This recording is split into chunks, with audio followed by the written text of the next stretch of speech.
Good morning, everyone. It is 8:30. I will go ahead and call this morning's meeting of the Clay County Board of Commissioners to order. Our first item on the agenda this morning is a approval of the agenda. Move approval? We have a motion by Commissioner Kaylee to approve, Second. a second by Commissioner Ebbinger. Further discussion. All those in favor of this motion signify by saying aye. Aye. Opposed, same sign. The agenda passes. Citizens to be heard. Are there any citizens in the audience wishing to address the board on any item that is not on the agenda this morning? Any citizens to be heard?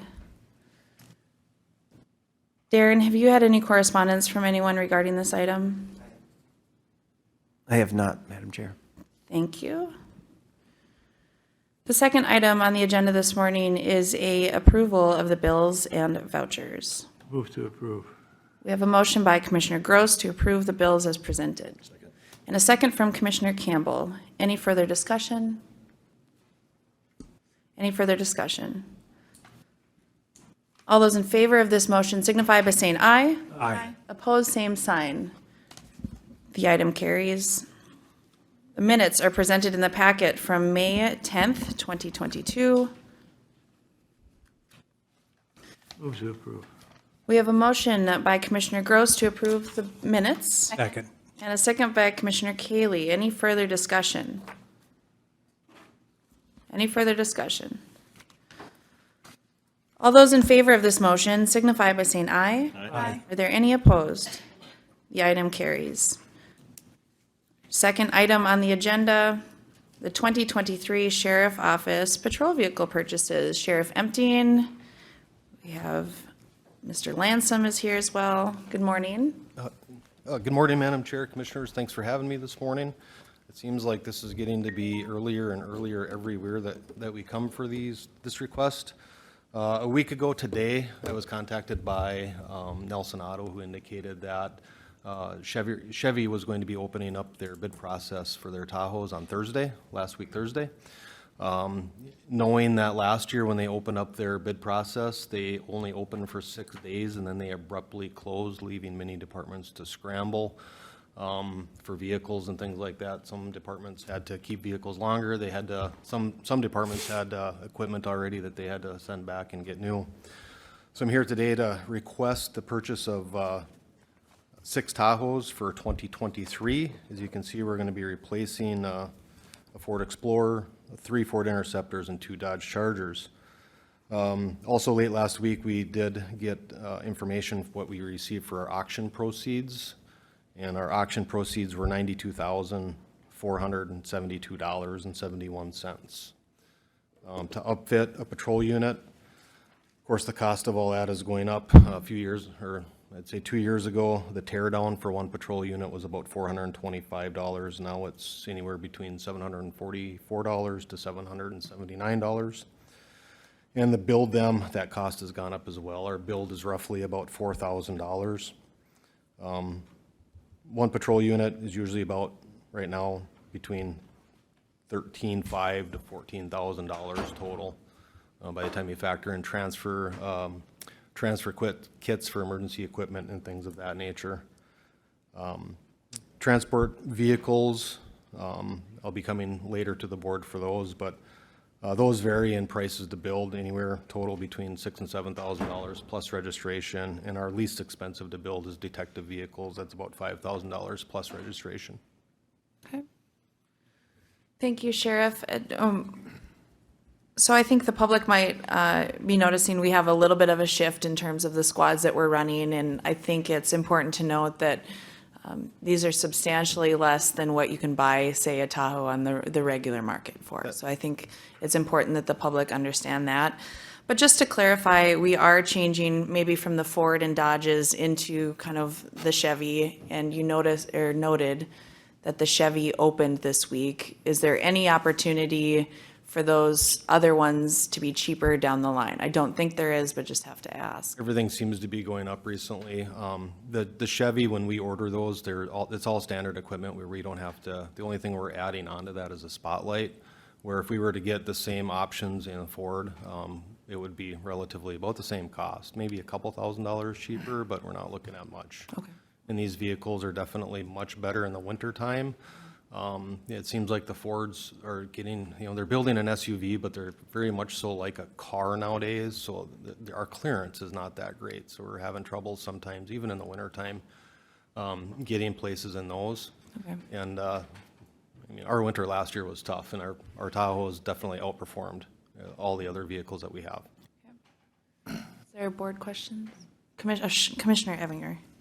Yeah, Sheriff, I know that other county departments have engaged in switching over to a lease program, and it was my understanding that that conversation was taking place with Sheriff's Office too. Is there any headway on that or any problems? We did have headway on that. My conversation with Auditor Johnson was we were going to see how it worked for the other county departments prior to making that switch for the Sheriff's Office. I know with that, it makes me wonder how they prioritize if they're getting so many, vehicles in. How do they prioritize what vehicles go to what department? And I know that there were some agencies that were looking for Fords that had to settle for Dodges, and that was through the enterprise system. So, and that wasn't police vehicles. That was just regular maintenance type vehicles and things like that. So, that's another question that I have to have with Wong, I believe his name is. Is that right, Joe? Yeah. Wong? So, thank you. Yep, okay, as long as we give it a look, if it's approachable, but I understand right now with the market being what it is, we got to move when we got to move, so. Yeah. Commissioner Campbell. Sheriff, the costs that you have listed here for 2023, those are the state bid prices, right? Those are the state bid prices. And then in addition to that, then we have the tear down of the old vehicles plus then the adding of the equipment for these new ones. Correct, yep. And but those are not reflected here, but did I hear you say 13,000? 13.5 for Five? a total build to include if we have to transfer, or if we have to get new equipment or order transfer kits for the existing equipment. Okay, so that would certainly fall within the extra revenue that you just received from the auction too, correct? That is correct, yep, along with the surplus we do have from internal service. Right. So it looks like you'd still be in the black after you're all done. Correct, yep. Thank you. Board questions? Board wishes? Move to approve. We have a motion from Commissioner Ebinger to approve the request, Second. and a second from Commissioner Cayley. You're hoping to have these January? That is correct. Again, we would, I'd order them today yet, but we wouldn't take delivery of them or pay for them until after January 1. Thank you. Any other discussion? Just one last question. Yes, Commissioner Campbell. I noticed that in some of these internal service fund and some of these is higher value than to buy new. Is there going to be an adjustment made to your internal service line item for the 2023 budget? Are you referring to some of the 2019 and 2020 cars? Is that what you're referring to? Yeah, I'm just looking at the vehicles that you sold at auction and the dollar value that's currently in the internal service fund for those vehicles. They seem to be more in internal service fund for those vehicles than there are for a brand new one. That's correct. But part of that in internal service is we've been internal servicing the equipment as well. Okay. So that also includes the equipment. Okay. That's why that reflects that. Okay, so there's not a separate line item for the equipment than in the internal service fund? Correct. When I send everything over, I send it all over in one to Stacy Dilstra, and she adds it for that particular vehicle.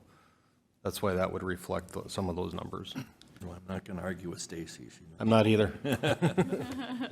Sheriff, to be clear though, the 6 items are to be sold at auction. They have not sold yet. That is correct. They would be sold in 2023. Okay, but you did have auction proceeds of 92,000 and change. That was from our spring auction, and we did sell 7 cars at our last spring auction as well. Those were 2021 vehicles. Thank you. Any other board questions? There is a motion and a second on the table to approve the request. All those in favor of the motion signify by saying aye. Aye. Opposed, same sign. The request is carried. Thank you very much. Thank you very much, Commissioners. Oh, I think it's probably appropriate here. I know you don't make a habit of speaking on open cases, but I think the community knows that a tragedy happened in Fargo last week. I was a parent that was rushed with an entire middle school population into high schools and middle schools in Fargo. But I think it's important that the public knows that there was mutual aid that happened in that response. And there was North Dakota and Minnesota officers working together across state lines to keep the public safe. And those efforts could not have happened without serious conversations and work that happened over the last year and a half. We are communities that are divided by a river, but really work together in so many different things. And so the ability to have that happen is really, really the effort of substantial work from a lot of people, but a lot of people in this room. So I want to, one, thank you for the response that happened last week, but two, thank everyone that took part in that. I know Commissioner Ebbinger was part of those dialogues as well with the AMC Public Safety Committee as well. So thank you. Thank you. And I think one of the other things to note on this was SWAT resources were requested, and they were on the way, along with Fargo detectives coming over to our scene and essentially helping process the scene and gathering evidence and things like that. And one of the biggest things that brought this to a quick conclusion was our radio system and our North Dakota partners being on the Minnesota Armor radio system.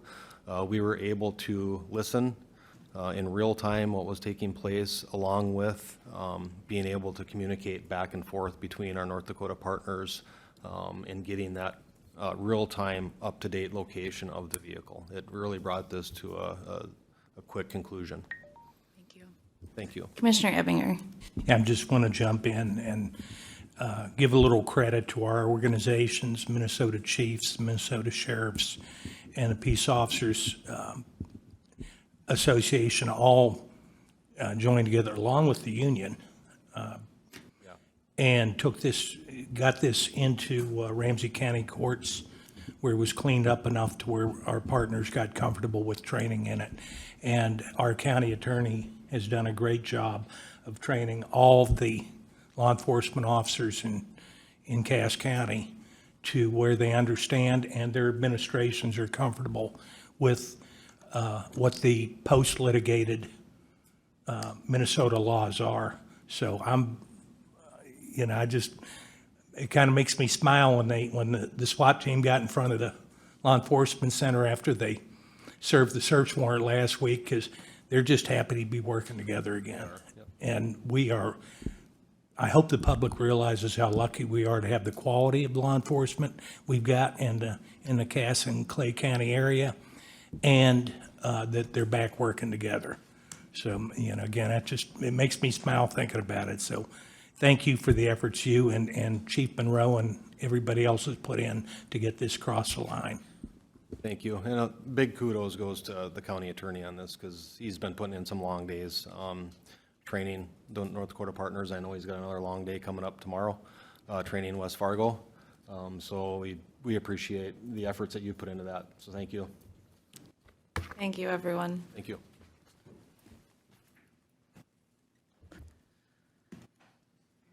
The Family Service Center Dental Expansion. We have our Facilities Director, Joe Olson, with us this morning, and the crew. Come on up. Just make sure your mics are on.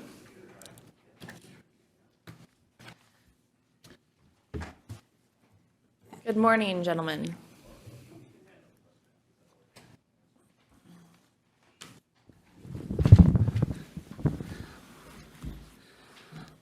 Morning, Madam Chair, board members. So yes, I have with me a longstanding tenant, I guess we'll call them. We've been, the Family Health Care has rented for many, many years over at the Family Service Center.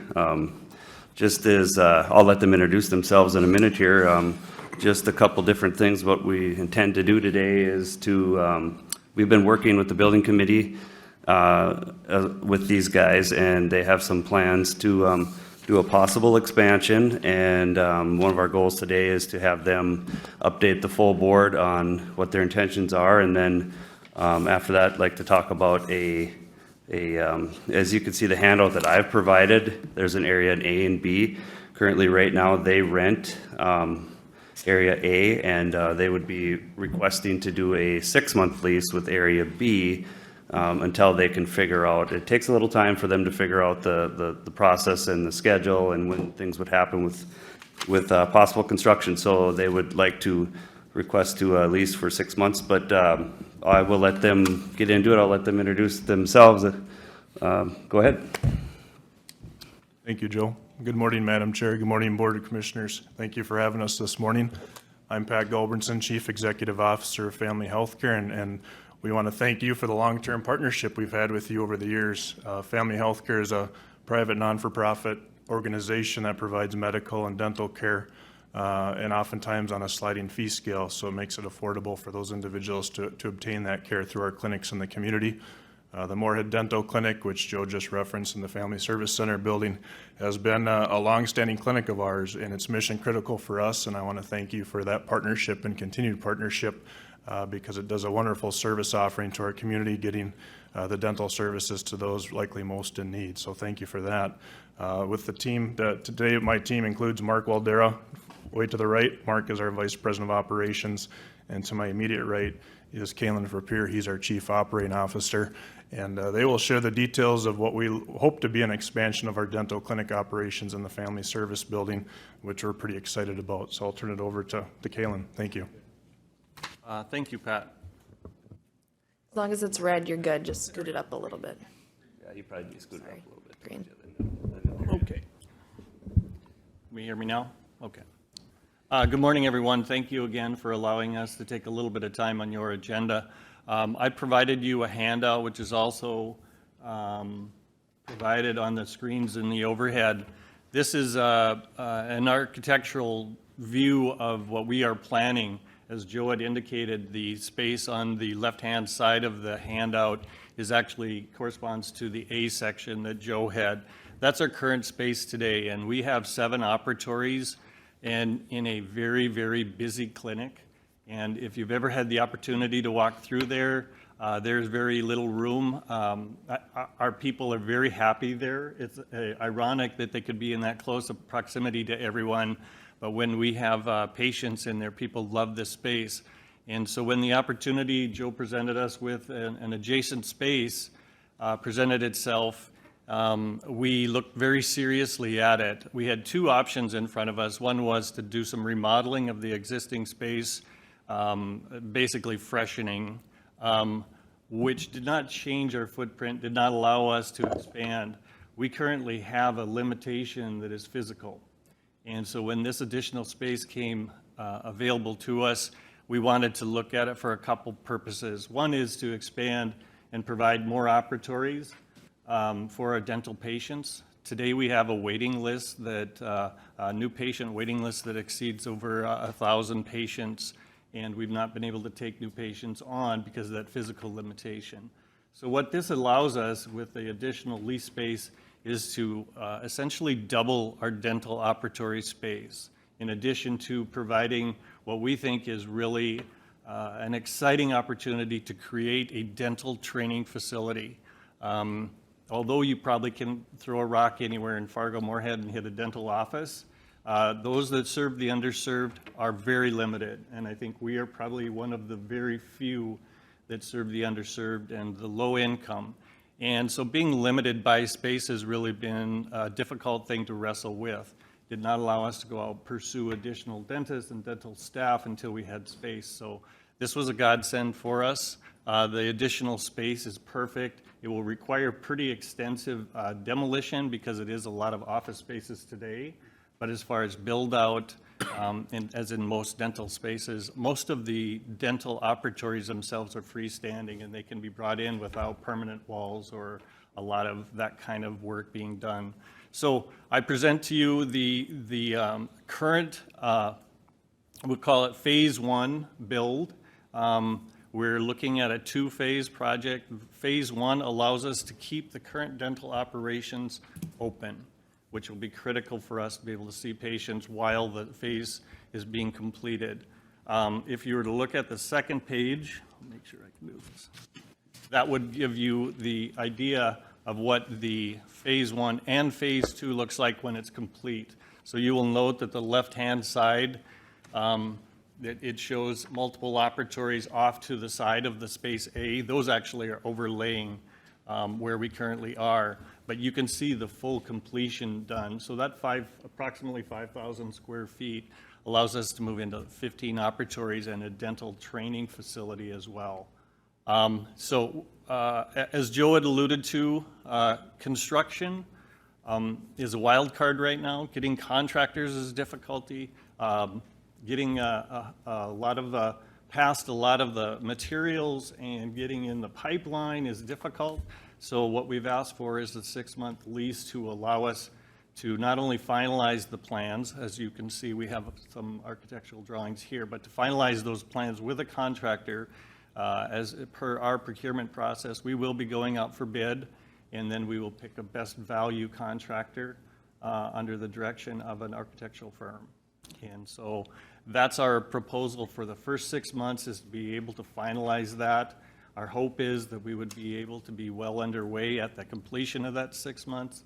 But for right now, we want to secure the space so that we can begin that process. And that's largely what we're attempting to do at this point.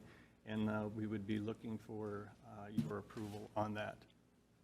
Are there any questions? I went over that fairly quickly. I want to be respectful of your time.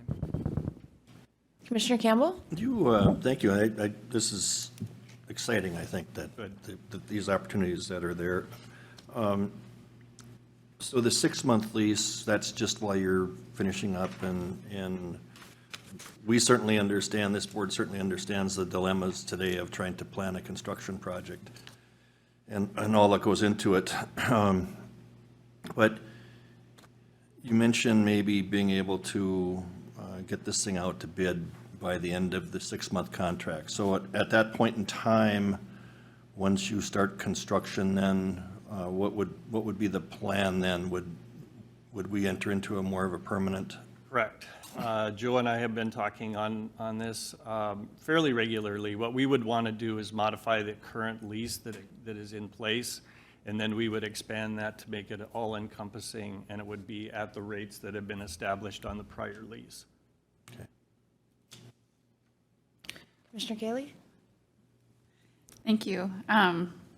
Since I first heard a few whisperings that this might be coming down the pipeline, I have been so excited because I work pretty extensively within the early childhood community in the area here, and I've been hearing for years that one of the biggest needs is serving families with dental care, particularly for young children with low incomes. And so when I hear this morning that your wait list is over 1,000 deep, that doesn't surprise me because I know that the opportunities for receiving care are just so limited in the area. So I am really excited to support this today and help you move forward with this plan to expand services in our county. And thank you so much for being such a good partner with us in reaching the needs of those community members. And I look forward to seeing the new space. I hope we get a tour when it's ready. Thank you, Commissioner, of course. And then, Kaylin, I just want to pop in and add a little more to the lease discussion as well as we plan on, with the 6-month lease, typically the tenants are charged $13.75 per square foot.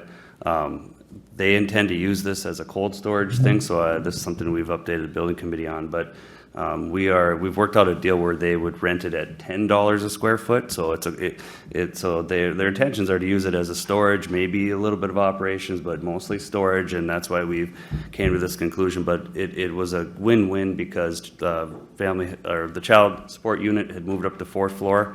And this is good timing because they just did it. So they're kind of filling a void that we need for now, but we're not essentially, I guess, charging them the top dollar of it, and it worked out for both of us. So, and I think it was a good faith deal that you guys wanted to do to really say that you are committed to this. So, yeah, absolutely, and I thank you for that, Joe. That's exactly right.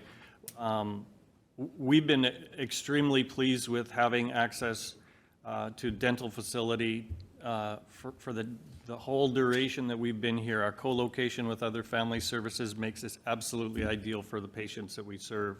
So for us to get an opportunity to expand in that same location has just been, you know, incredibly invaluable to us. So appreciate the comments from Commissioner Cayley. This is an opportunity for us that I guess we had not anticipated, and the consideration for lower lease rate really made this perfect for us, not being able to make it billable space, if you will, from having patients come in. It kind of offsets our expense to a degree that we can manage to go forward with the full construction phase. So puts us in a very favorable position. So thank you for the opportunity. I do want to mention one thing. Mark Waldera to my right, Mark's our VP of Operations. I didn't want to leave him out because I don't think he has a speaking part, but Mark actually will be overseeing a lot of the construction with the architecture firm and so forth. So I just wanted to certainly acknowledge him and his role in this going forward, should you choose to approve this. Commissioner Ebinger. Yes, when you get this up to full speed, do you have projections on how quick you'd be able to address the backup of 1,000 requests for services? It's a great question. I appreciate it. The challenge, I guess, that we've had in addressing the new patient waiting list has been twofold. One is the list grows faster than we can address it.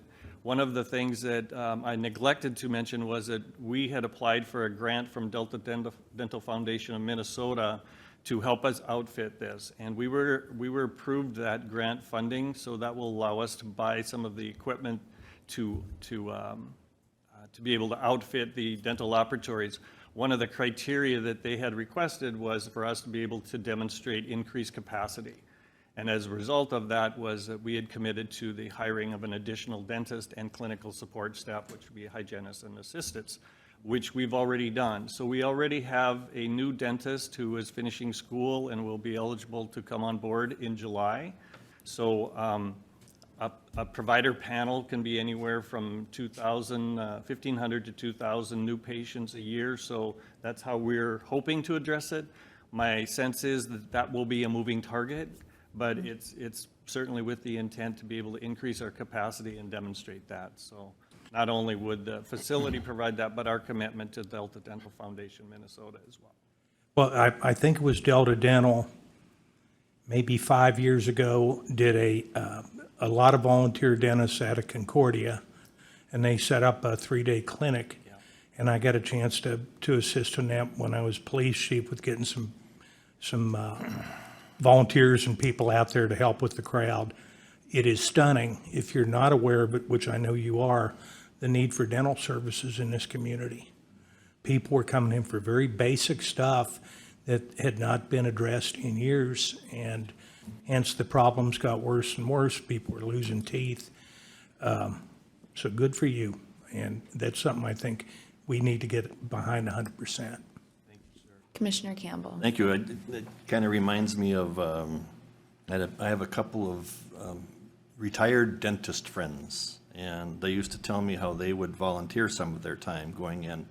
Is that still going on today too? Or you mentioned about hiring a full-time dentist, but when I count the number of potential little spaces here, one dentist or two dentists might be jumping around an awful lot. Those are additional, in addition to the ones that are currently there. Okay. We currently have, I think it's 2 here that's so full time, so it would be at a minimum 3. But also this represents the training facility. So our intent is to actually work with, I guess the most obvious one would be the University of Minnesota Dental School, to be able to provide, we'll call it the equivalent of a residency, to allow dentists to come in and the last part of their training to actually work under the guidance of our dentists themselves. So the capacity is full-time, and yet we will also be flexing to try to create the training opportunities for students coming out of the University of Minnesota. Well, I think that's excellent. Thank you. Recently had the opportunity to tour the Moorhead Career Academy, and they are continuing to have discussions with different community partners about potential partnerships, but also opportunities for maybe on-the-job training or experiences. And I understand there's HIPAA pieces of that, but I think that that might be a great opportunity to plant a nest egg in folks that might want to do something like this. I agree with the rest of the board. I applaud you for the work that you do, but identifying the substantial need that is ever growing. So I'm hopeful that this will be a small part of addressing that need, but I think that could potentially be a good partnership or conversation anyhow. Madam Chair, I move approval of the request. Second. Thank you. There is a motion on the table from Commissioner Kaylee to approve the 6-month lease request. A second from Commissioner Campbell. Further discussion. Madam Chair, can I put in a couple more comments on the lease portion of this? What you see today is what we have. One comment, we do plan on coming, or I plan on submitting, it's a small thing, but you should know, with the new space area, taking on the new space, they have a break room that is down the hall, way down the hall, kind of by my office, 311 square feet, very small. They will be requesting that they don't need that little space anymore. We do have other current plans for that. That's not related to this lease right now, but it's related to the original lease, and I plan on updating the building committee after this, but hoping to come back next Tuesday with an amended original lease that just doesn't have the 311 square feet to that lease. So just to note that that's with this whole deal, they felt, well, they've been so squished, they had a break room way down the hall. It wasn't even part of their unit. So just wanted to make that note that next week I was going to amend that, and I think that kind of helped offset their cost as well to make this work, but just want to throw that in there. So. Thank you. So just a Commissioner Campbell? clarification, does this commercial lease that's presented today include that 300? No, this lease presented today is just a 6-month lease for Area B. Okay. So is what this is, so. I just wanted to make sure. Yep, Thank you. yep. Any further discussion? All those in favor of the motion signify by saying aye. Aye. Opposed, same sign. The request is granted. Thank you, Mr. Waldera, for Pierre, and Mr. Gulbranson. I appreciate it. Thank you. Thank you. Joe, We'll keep you updated. wonderful. We are a little ahead of schedule, but I'm wondering, is Justin in the hallway? If so, we could do his B and C items.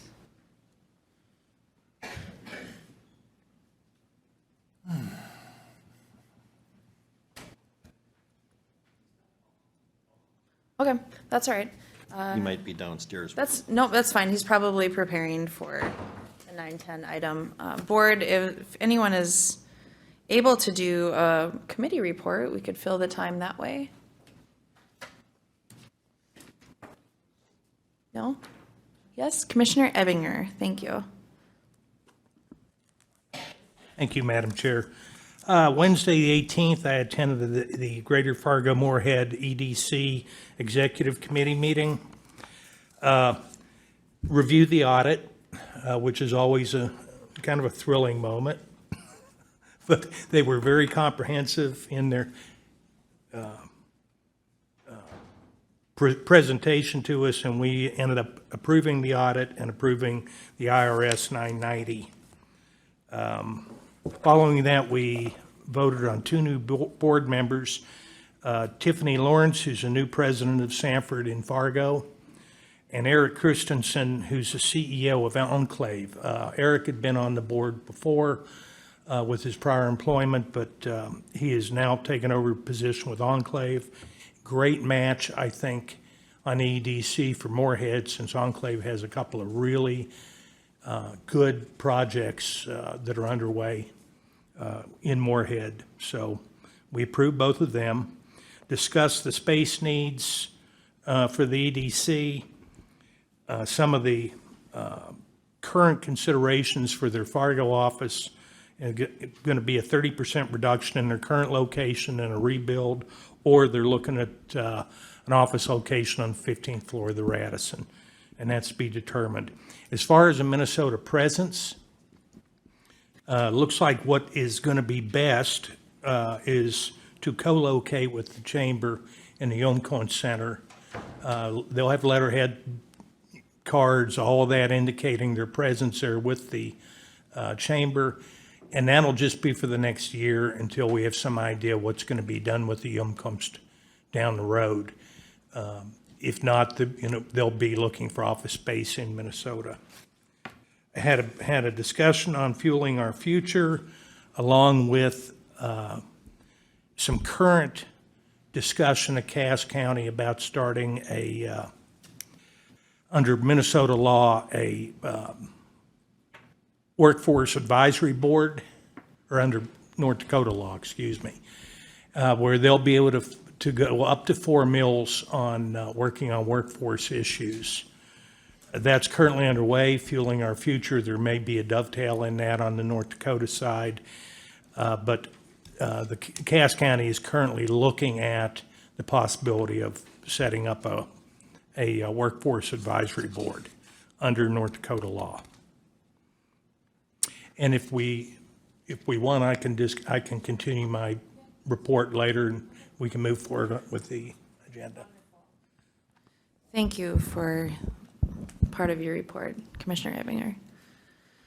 We are ready for the Highway Department items this morning. We'll wait for the bid opening. We are a little early on that, but would like to go through B and C. Your item B is an approval to purchase 2 speed radar signs. The bid opening was at 9, so I could start with item A if we needed to. It's advertised for 9:10 Okay. agenda. Okay. If you don't Sounds good. mind. It's only a few minutes away. So the second item I have is the approval to purchase 2 speed radar signs from TAPCO. These will be placed on CASA 3 near MB Johnson Park. The cost of these 2 signs is $11,027.60, and this will be split 50-50 with the city of Moorhead. So we do have 2 radar signs up there now, and we have been getting some requests from small cities to move those into their cities. So we would like to purchase 2 more, and with the city of Moorhead being willing to split them, I think it'd be a good idea. So to clarify, these that we would be purchasing a 50-50 cost share with Moorhead, those are not the signs that you would move throughout rural Clay County? Nope, Okay, those would stay permanently. wonderful. Commissioner Madam Campbell? Chair, we've discussed this extensively several times in our Highway Tracking Committee meeting, and we've done, residents in that area have requested traffic studies, and on a constant basis, there's been some concern with the proximity of Johnson Park, with the speed limits. They didn't meet the warrants from MnDOT to be able to lower the speed limit, but at Highway Tracking, we talked about this, and we certainly looked at this as an alternate right now to at least have the people aware what their speeds are that they are traveling. And then being able to work together with the city traffic people, I think this is an excellent opportunity to have this. And until there would be such time that a traffic study would indicate lowering speeds, and I think this is an excellent opportunity and a fix that should stay there until such time, so. And these signs will actually record data too, and you can look at the 85th percentile speed, and if it does look like the traffic, that it could warrant a speed reduction, then we could request one at that time as well. Right. Well, certainly our Highway Tracking Committee has supported this. Madam Chair. Yes, Commissioner Ebinger. This has been an issue for at least a decade. When I was police chief, this was one of the areas where we had citizen complaints at what I can only say is a profound level, including some of the activity in what's a great park, but the after-hours activity out there and the racing and the whole bit. Unfortunately, there's not staffing available with Moorhead Police Department to where you can put out focused traffic enforcement. They're too busy answering the calls that they've got to answer. So this has always been a somewhat effective alternative. But you're right, it's going to provide data, MnDOT, that will be supportive of changing the speed limit. People still have to slow down if you change the speed limit, but having those signs out there and their presence will help with that too. So I think this is a good decision. And we do appreciate the cooperation with the city of Moorhead too, being willing to split this. I would move that we approve it. Okay, we have a motion by Commissioner Ebinger to approve the request. Second. A second from Commissioner Campbell. Any further discussion? All those in favor of this motion signify by saying aye. Aye. Any opposed? The request is granted. Item A, our bid opening for our Highway 52 project. Yeah, so this is our bid opening for our mill and overlay on CASA 52 from I-94 through Sabin. It is about 6.1 miles. There were no addendums on the project, and all 5 bidders have a bid bond in the amount of 5%. So I did adjust the engineer's estimate on the sheets that you guys have based on the mixed prices we have been seeing the past 2 weeks. That is $3,123,484.10. The number on the 5-year plan is $2,810,724. And then we did receive 3 online bids. They all have a bid bond in the amount of 5%. And the first bidder is Mark Sand and Gravel. Their bid is $3,820,133.17. $3,820,133.17. The second bidder is Knife River.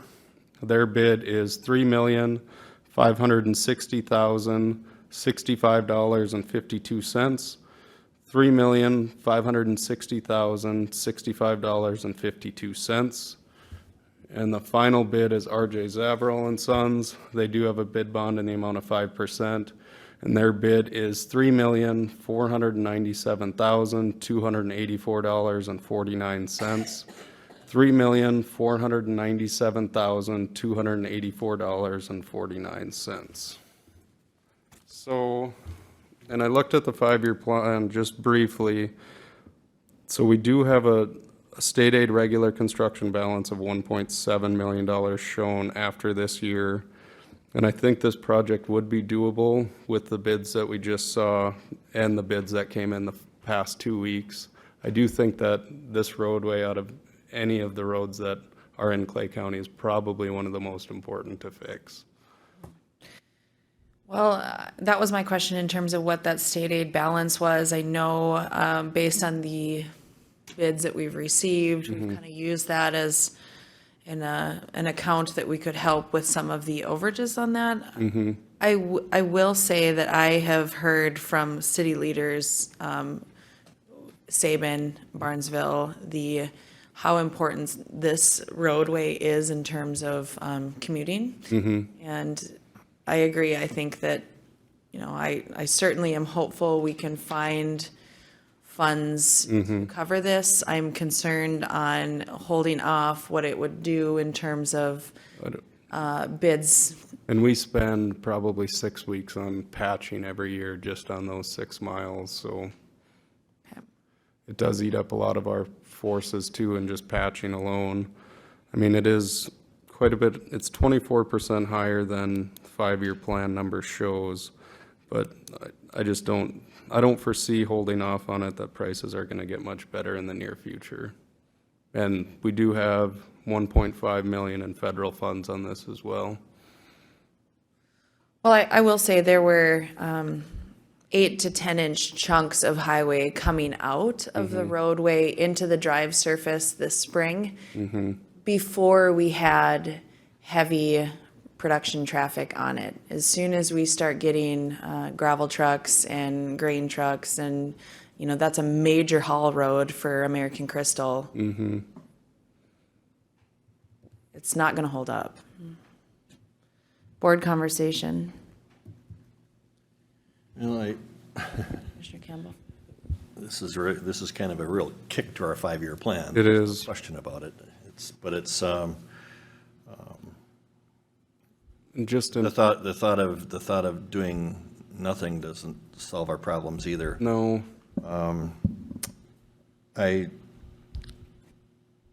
We're talking about a $700,000 difference between what we had originally planned in our 5-year plan. That, in a lot of cases, that's another project. right, But I certainly think we need to move forward with this. But as we move into next year and we start redefining our next 5-year plan, which we do every year, becomes a Yep. new 5-year plan, we're going to probably have to take some of these increased costs into consideration. absolutely. And the unfortunate thing is once we put a project on a 5-year plan, all of those areas that see that on their plan, they expect it to be done. And, so we're going to have to be very cautious moving forward. Yep, But I do believe that this project needs to move forward. yeah, Unless there's no other comments, I would move the low bid subject to, no errors and Office of Civil Rights approval, because there is a DBE goal on this project. right. So those things, Yep, that's what I move. We have a motion by Commissioner Campbell to accept the low bid from R.J. Zavrell and Sons, contingent on internal legal review and Office of Civil Rights approval. Second. A second from Commissioner Ebbinger.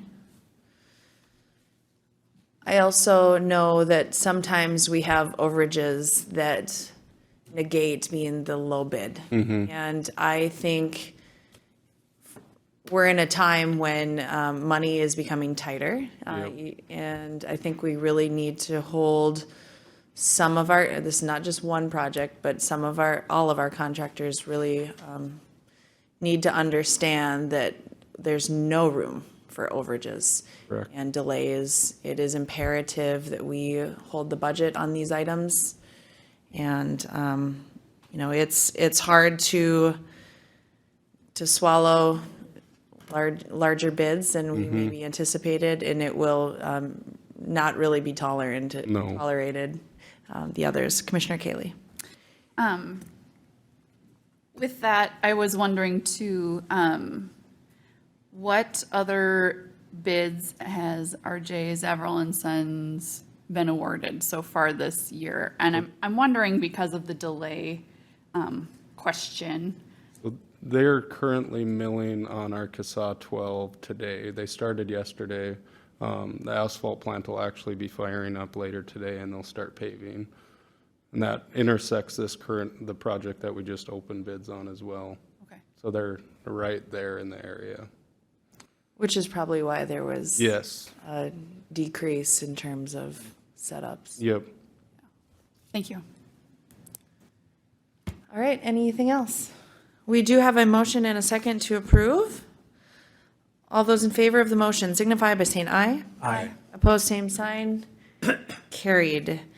Item C, then, Justin, is the approval to contract for pavement testing on CASA 26. Yes, so recently I did a road tour with a couple pavement testing engineers from Braun, and the main area of concern was the severe rutting on CASA 26. So this contract will cover the pavement testing from CASA 27 to the Red River. With the emphasis on pavement preservation on our 5-year plan, I would like to continue to utilize more testing to ensure that we're spending our CASA money wisely, and the fixes that are programmed in the 5-year plan are cost-effective and long-lasting. Board questions? Commissioner Gross? I just had one customer complaint too, this on CASA 26, that the ruts are getting, after rain, you gotta go move over, get out of the ruts, or you're driving in water. Yep, and the main thing in doing this testing is just to see the severity and how far that rut goes, Yeah. and to make sure the fix that we have programmed is the correct one. Thank you. Questions? Make a motion to approve. We have a motion to approve the contracting technical service from Commissioner Gross. Second. A second from Commissioner Campbell. Any further discussion? All those in favor of the motion signify by saying aye. Aye. Opposed, same sign. Granted. Thank you. Thank you very much, Justin. We are slated for a 5-minute break. Now we will come back at 9:25.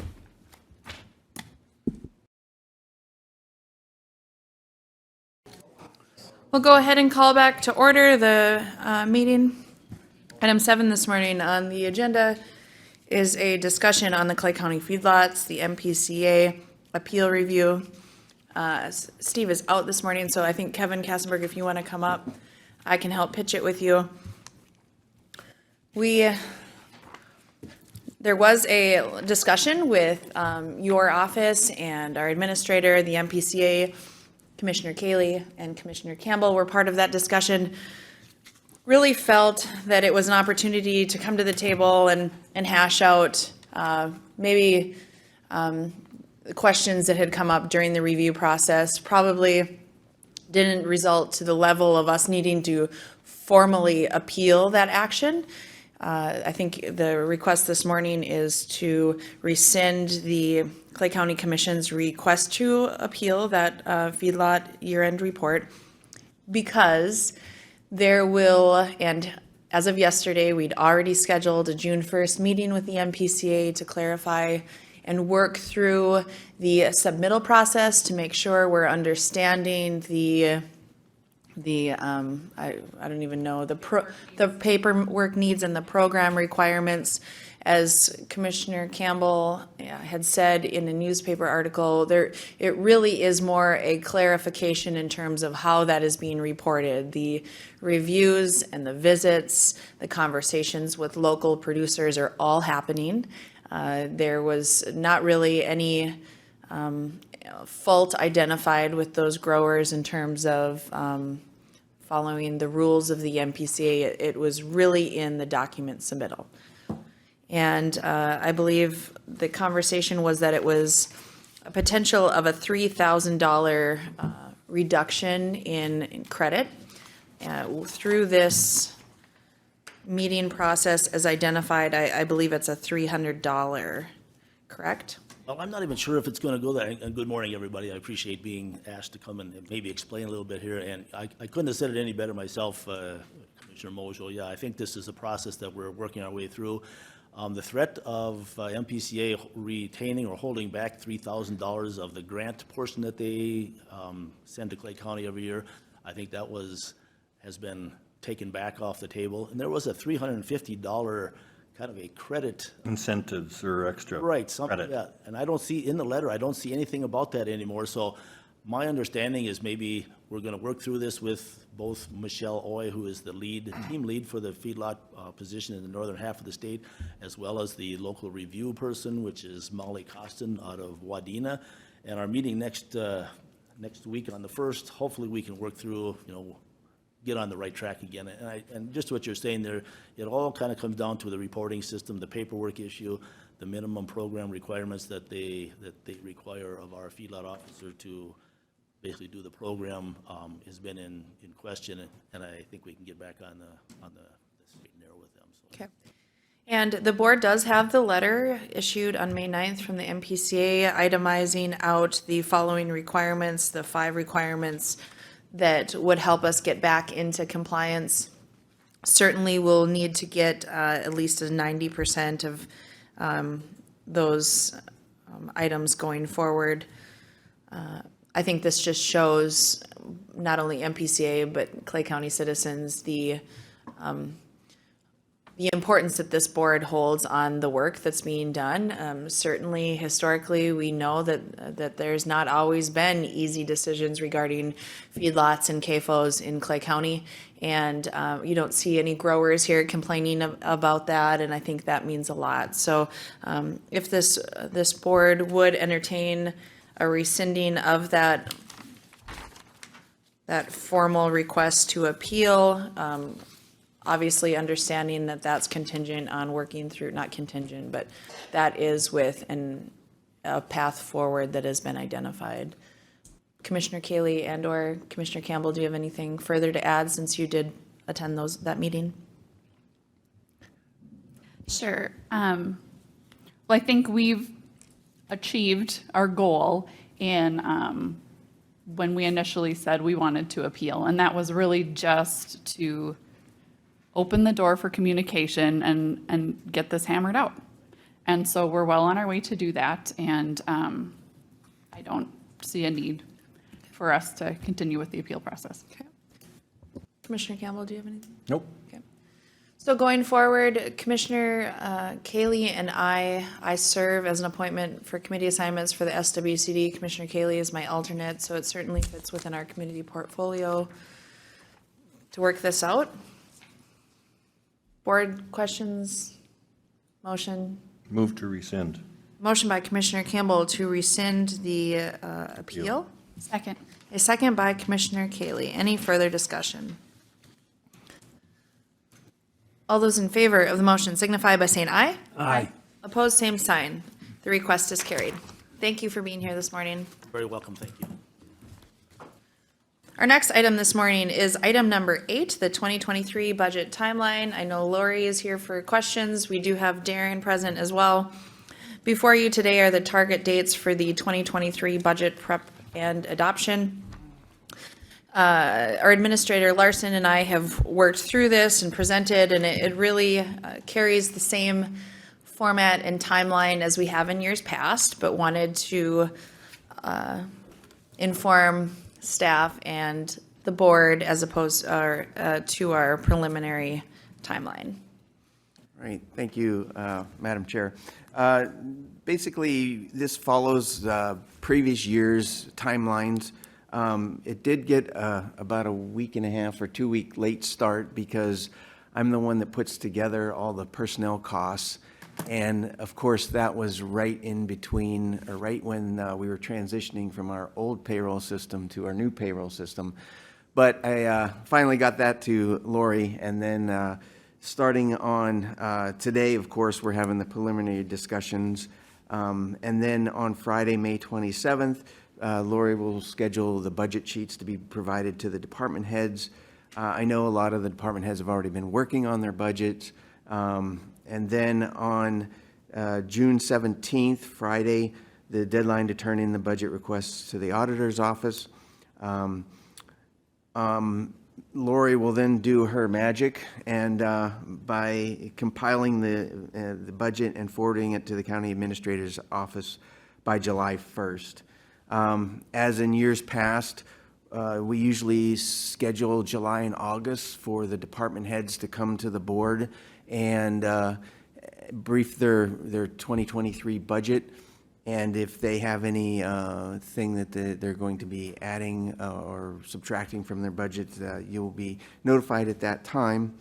On October 1st of 2022, we'll set the preliminary levy per statute and the county board action by September 20th, which is a Tuesday as well, 2022.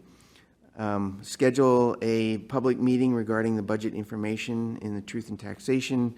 Right now, it's tentatively scheduled for Tuesday, December 13th, 2022 at 5 p.m. And then we'll have the Truth in Taxation at 6 p.m. that same day. And then adoption of the final levy and the year 2022 budget. I think that means 2023 budget, right? Correct. Yeah.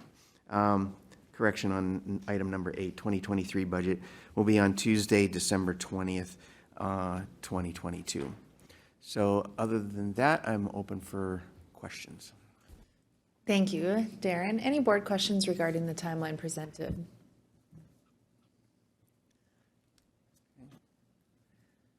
Make it easy on you.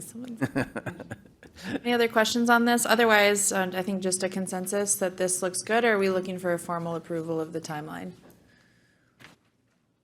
It's not necessary, but I don't know if you've done it in the past. No. It can hurt, I guess. All right, thank you. Okay. The next item then would be our budget update for 22 fiscal year. Lori? Did Colleen hand this out to everybody? Yes. It'd be on your desk. Okay. Do you want to say anything or? No, I'm going to turn this completely over to you. All right. So what I've done is I ran the revenue and expenditure report through April, so we're a third of the way through the year. Typically, we don't go through the revenues too much because they lag behind And they just aren't representative of much of anything at this point, really. So moving to the expenditures, if you look through most everything, everything looks pretty good. There are a few things that look like they're over. If you notice, some of the things are at 100%, and those things are just typically one payment per year. So that payment has been made, so those would be at 100%. Then when you look at the emergency management line item, that's at 132%. That includes our ARPA expenditures. And so we don't budget for those, and so that's why that looks so high. And then if you get down, go down to the unallocated general, we have a journal entry in there that we don't typically make anymore. We used to transfer money from the general fund to our jail bond payment fund, but since sales tax revenues are coming in so good, we haven't budgeted to do that anymore. And that transfer got made, so we're gonna reverse that back out. Anybody have any questions on the general fund? Everything other than that looks pretty good. Board questions? And then we'll just move on to the second page, looking at Road and Bridge. If you look at the Highway Administration, that's sitting at 43.95%. That's where the insurances are paid out of, so both liability and workers' comp payments. So that's why that's representing so high, because those are one-time payments and those have been made. Otherwise, everything else looks pretty decent, even with the horrible winter that we had. That's not too bad. And if you look down the line at pretty much everything else, it's either at or below the 33%, except for our debt service funds, and that's because, again, the principal payments are one-time payments. Okay, board questions? Any questions?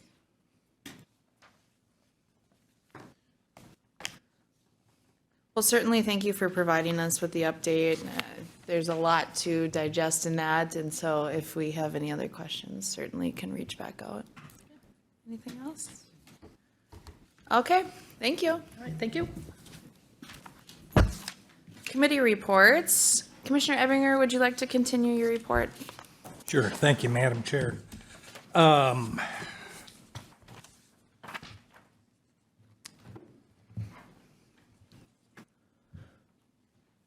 Thursday, the 19th, I virtually attended the Clay County Substance Abuse Suicide Prevention meeting we had.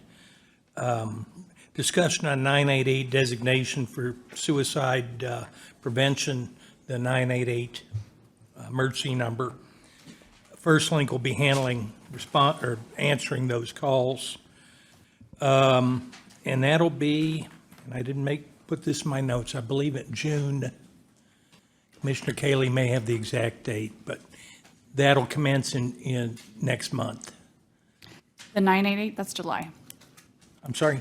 I thought it was July, but that was. Okay, I'll have to check my notes on that, but it will be operative at that point.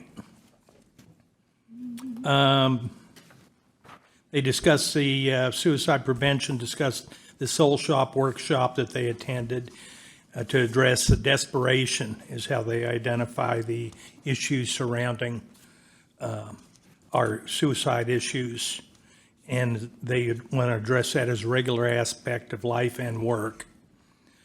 Jason McCoy gave an update on tobacco, national movement on tobacco prohibitions. The FDA's put out a notice to end all menthol tobacco in all forms. And I assume from that they also include dip in that. There's a public comment period through May.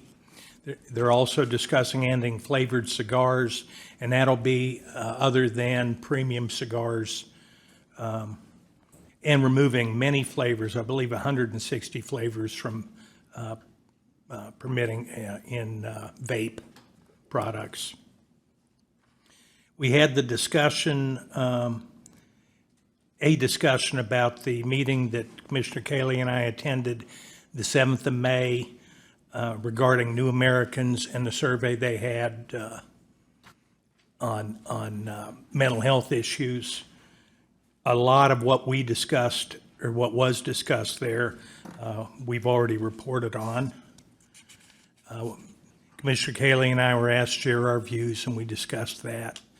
We also had a discussion on sources of strength in the Moorhead High School and Middle School, and Holly High as a program that they're starting there.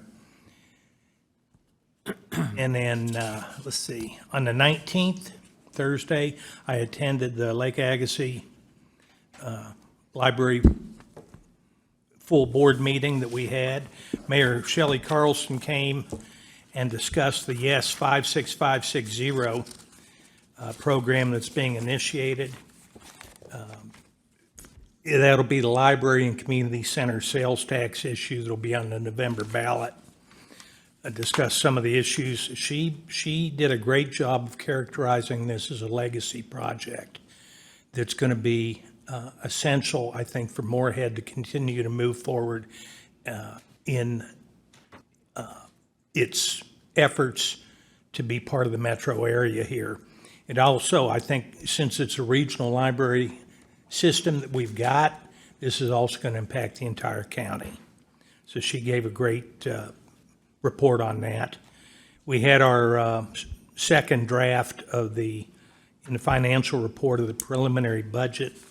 There'll be a 2.5% increase at this point, and most of that can be attributed to, there's not increases in much at all of the line items except for personnel. And that was 4.2% increase overall because of some badly needed salary adjustments in the last negotiated contract. And then yesterday, I did virtually attend the AMC post-legislative report. I think we're all aware of what the results of this last legislative session were, or lack of results. They did an interesting poll of the over 200 county commissioners who virtually attended this, and about 80% want a special session, and it remained consistent. In fact, it increased when they took the request, do you want a special session, both before and after their presentation. But there's a lot of work undone, and hopefully we can get past it being an election year and get some of this done in a special session. But AMC, as usual, did a very good job of reporting in and giving us the details on this last session. And that concludes my report. Thank you, Commissioner Ebinger. Commissioner Campbell? On May 17th, we had a Personal Issues Committee meeting, and we did talk about, or there was some talk about a increase in wage for variable hour people, and we did hold off on that. And we did talk about full-time detention worker, both in the non-secure area that would be covered by a grant. And because I believe we determined that those were already in the budget, that they should move forward with those, is that correct? Yeah, both of those items. Both those, yeah. So there was both the juvenile detention worker at grade 13, and then moving a juvenile counselor position to program coordinator position. Yeah, program coordinator would be. Yeah, and because both of those were already in the 2022 budget, we did not feel it was necessary to even bring that forward, right?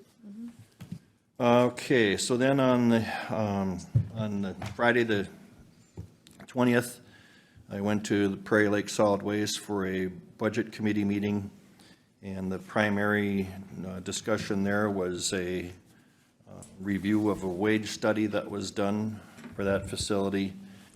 And what was happening there is they have a 9-step program there in all their different grades.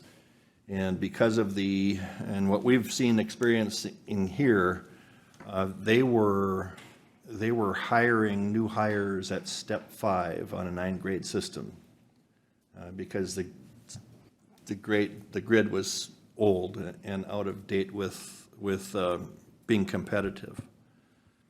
And so we talked about that, and there's going to be a recommendation to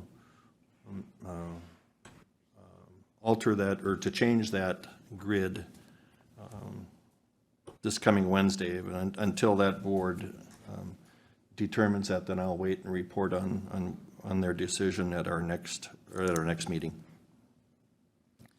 In addition, there was some discussion about hiring an insurance consultant, and that would cover a lot of different things, and they had a $10,000 quote to do that. And we determined that if anything, that we should probably look at them for that person to just deal with property issues and not all the other issues that we currently deal with through MCIT. So if that position is hired, it would probably be at something considerably less than the 10,000. Then, let's see here, I should put my notes here. Then yesterday afternoon, we did have a meeting regarding the landfill construction project and its review of the things that are remaining. There seems to be several things that are still in the works. We have had a recommendation of way to fix certain problems with sagging gas lines that are going on there, and a potential way to fix that, as well as we still don't have the new boiler working correctly, but they're in the process of going to be installing some new part there that hopefully will resolve that. So there's gas issues still not figured out in its entirety. But anyway, I think we're getting closer to finding resolution to that. And of course, then becomes the cost to fix those and who's responsible. So we have yet to deal with that part of the conversation, so. And that concludes my report. Thank you, Commissioner Campbell. Commissioner Gross. I wasn't here last week, but I'm sure the Highway Tracking Committee meeting that I attended May 10th was covered last week by Commissioner Campbell, and then I also attended the Wild Rise Watershed virtually on May 11th. Nothing new there. They had the students from there. They gave a river watch, what they've been doing about cleaning that up and stuff. Other than that, it was mostly just FEMA property that they are buying out. Not much other action was taken there. Thursday, May 12th, I attended the Beyond the Yellow Ribbon. They're talking about the building they plan on building out at the National Cemetery. Different selections were presented by the NDSU students. And they're going to pick one of those, I guess, and go on with that building. That'll help out the National Cemetery out there is holding funerals out there, or burials, excuse me. They're holding a babysitting clinic, if anybody's interested in a babysitting clinic. Unfortunately, the closest one is Detroit Lakes on June the 8th. If anybody's interested in something like that. Memorial Day, there's a list of where they're gonna be at. Kurt Cannon, our Veteran Service Officer, will be speaking at some of those, so if you'd like to hear him speak, sure attend one of those memorial services. Yesterday I attended virtually the MRC, and that was pretty much the same information that Commissioner Ebbingen just talked about. You know, they passed the broadband, but the only bill that passed, and the rest is they're still in limbo, and I guess the special session will tell us more whether they're gonna pass anything else. Other than that, there's a short meeting with the MRC, and those were my meetings for the last 2 weeks. Thank you, Commissioner Gross. Commissioner Kaylee. Thank you. On the 17th, I attended our Clay County Adult Mental Health Local Advisory Council meeting. We've been having a member spotlight, which is where we have one of the agencies that regularly attends those meetings just give us an overview of the services that they provide, what they specialize in, what's new, what has long lists, and what has immediate openings, things like that. So this last month, we had Nystrom and Associates present, and they shared that they have case management teams throughout Minnesota, but they have 25 staff in Clay County. They serve anybody with a mental health diagnosis. And they also offer a lot of case management services in the area are pretty intensive case management services, but sometimes folks need a step down from that. So that's one of the things that they specialize in. And they serve adults and youth, both in person and via telehealth. And then I think they also have a home visiting program as well. So thank you to them for participating and being that spotlight. We also had a good discussion about housing. This keeps coming up as a theme in our mental health meetings, that a lot of folks are struggling finding stable housing, particularly when they are leaving a placement in a facility or leaving like an IRTS bed situation.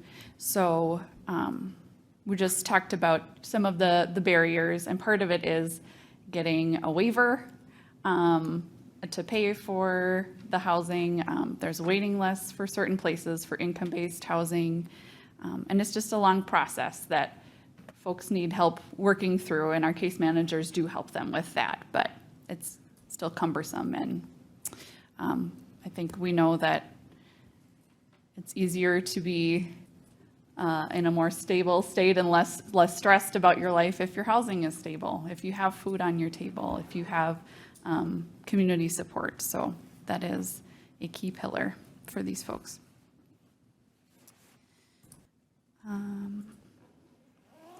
Then the next day I had I attended a training for the suicide risk assessment put on by First Link. This is something that our Suicide and Substance Abuse Prevention Coalition had been promoting, and I had never had that Columbia Suicide Severity Rating Scale training before, so I attended that. I really recommend that anybody attend that if you get the opportunity. The Columbia Suicide Severity Rating Scale, the CSSRS, is what our officers are using when they respond to folks to make some decisions about what level of risk that person is in for self-harm. And our emergency rooms are using that as well. So it's kind of the common tool used throughout the area, and you don't need to be a trained mental health practitioner to use it. It really just is a couple simple questions.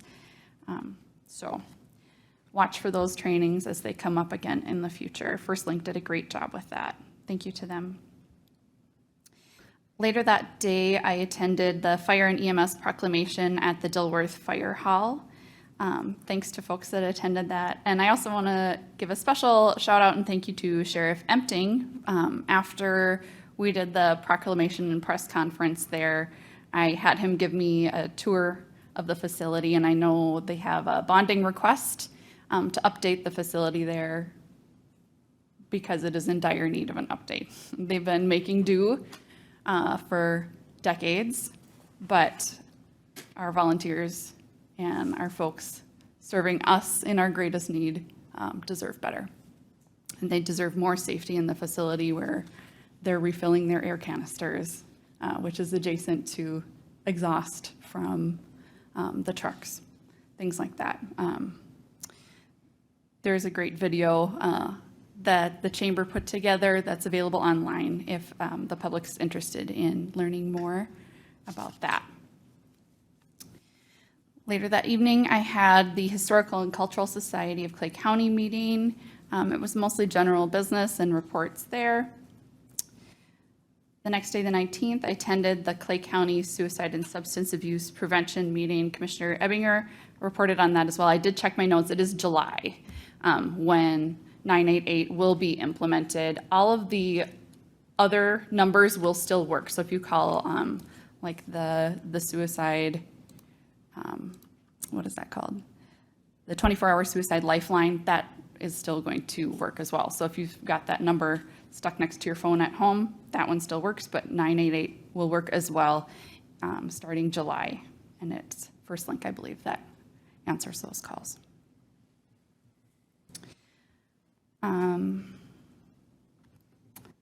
Also that day, we had a really great meeting for mobile mental health stakeholders, social services, Lakeland, our law enforcement agencies, the city of Moorhead, dispatch. I was there, Commissioner Mojo was there as well, Rhonda Porter, and Steve Larson, our county administrator, and Brian Melton was there as well.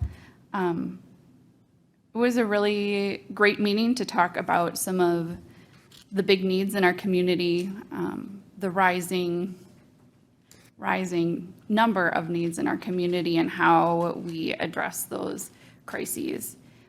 It's going to be an ongoing conversation and how we potentially tweak the grant that we have for our mobile mental health response team, which Lakeland is providing through a grant through DHS.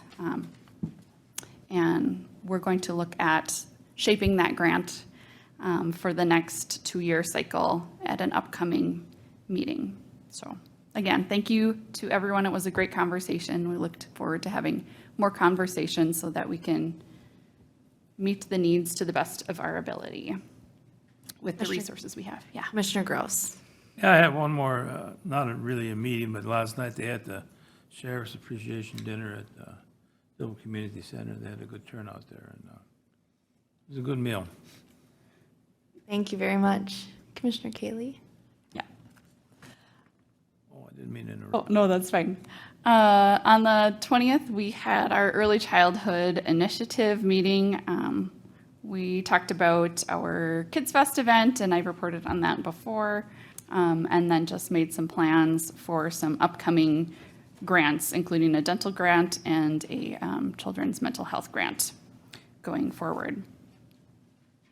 On the 23rd, yesterday, I also attended that AMC legislative update, just to note that there is a meeting coming up on June 6th about the opioid settlement and what that's going to look like for our county. So if you haven't registered for that and are interested, check your email from AMC for that registration. And while pretty much there wasn't a lot passed, one of the things that was passed this session was there was a pretty substantial mental health bill that went through. And I'm on the Health and Human Services Policy Committee. I did, during that meeting, request that we as a policy committee get together and wade through what the implications are for counties of that mental health bill, because there's a lot of dollars and we've got a lot of potential projects in Clay County that could benefit from some of those dollars. So I want to make sure that we know what's available, what's coming down the pipeline, so we can take advantage of opportunities to serve our citizens well. And that concludes my reports. Thank you. Thank you, Commissioner Kaylee. Last week, I attended the PIC committee meeting that Commissioner Campbell had updated on. Good discussion in terms of how to address workforce challenges, in terms of what is budgeted and what we may need to budget going forward. Those recommendations will be coming forward. I attended the Planning Commission meeting last week. We had a conditional use permit. Amanthe had a conditional use permit. Good discussion in regards to the building of multiple storage units on the land that we had previously permitted. Valid concerns in terms of lighting and access and community concerns. Did feel that while the applicant is not in a position to build all 5 of those buildings right now, The board did make a motion to accept the plan with up to that amount, regulating the sidewall height, just because it's challenging to come continually to make sure that we, as a board, didn't want to piecemeal together an application because boards do change. We were concerned with having regulations on something now, and then if another building comes and not all or regulations are the same. So to have the most cohesive application possible, that did pass for the whole site plan. And then we did have, a number of years ago, we had approved a conditional use permit for a storage unit along Highway 75 south of Moorhead, just north of the Convent Road. Did have some language in there in regards to outside storage and concerns brought up if this was an after-the-fact request, but those landowners had reached out to me early in 2020, or early this year, to see how they could best address their growing needs and do it while still maintaining the integrity of that neighborhood. As you recall, there are a number of businesses in that small pocket of area, so we did, I think, reach an understanding and did approve that request.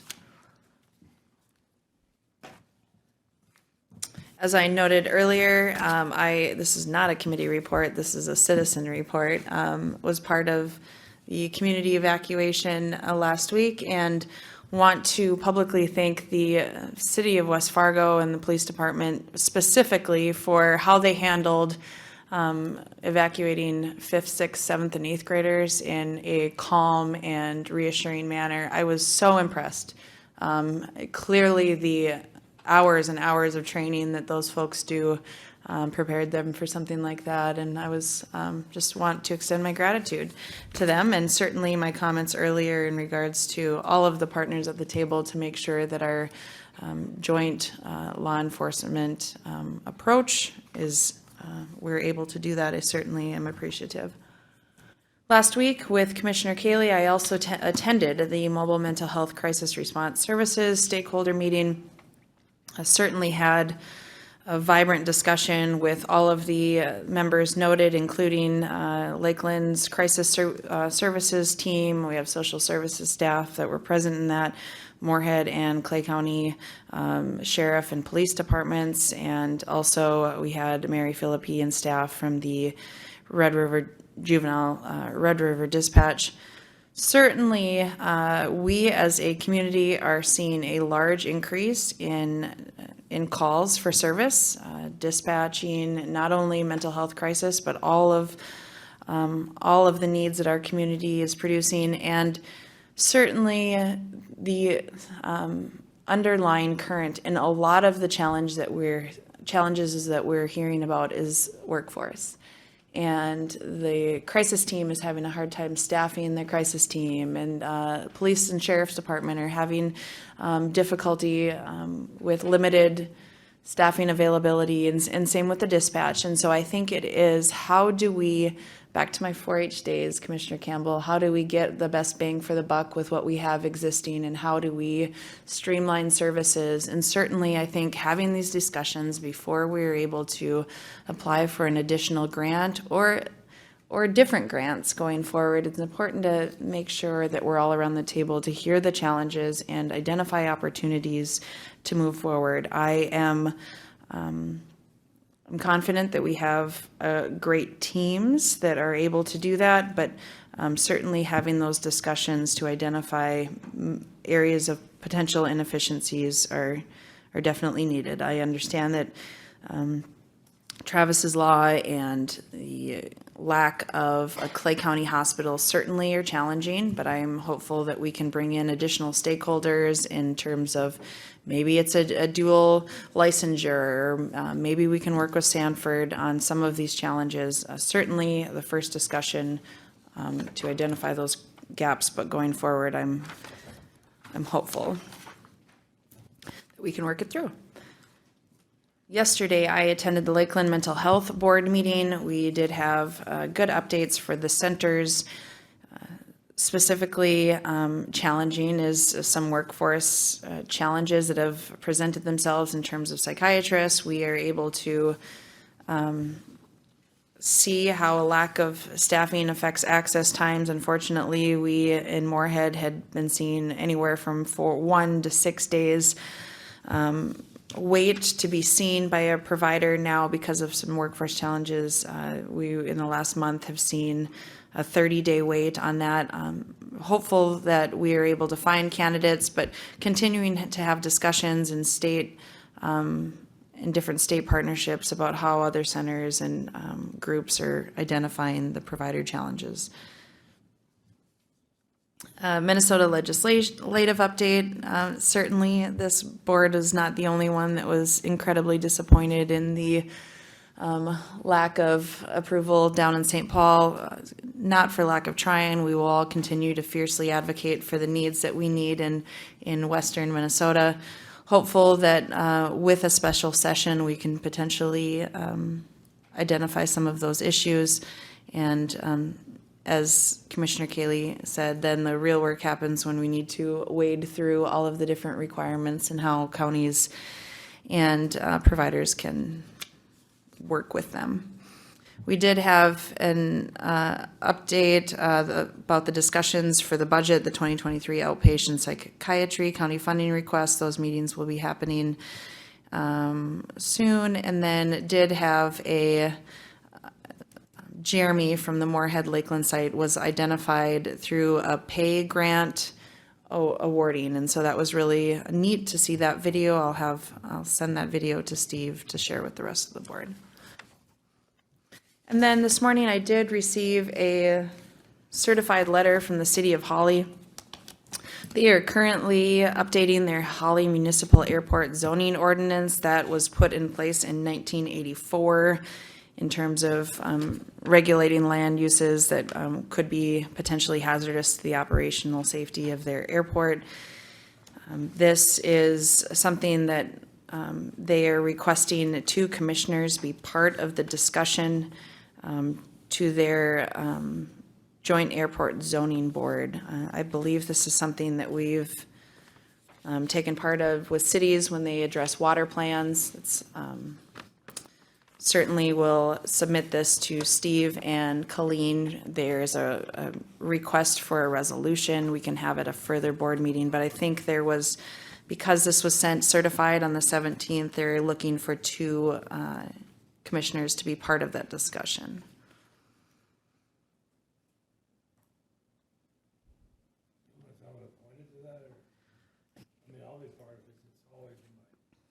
Yes, they're looking to appoint 2 people, commissioners, so certainly I think it would make sense, Commissioner Gross, for you as the regional commissioner to serve on that. And if there's no other hands, I would certainly think that it makes sense for me to serve as well, but that typically requires a board action. Okay, we have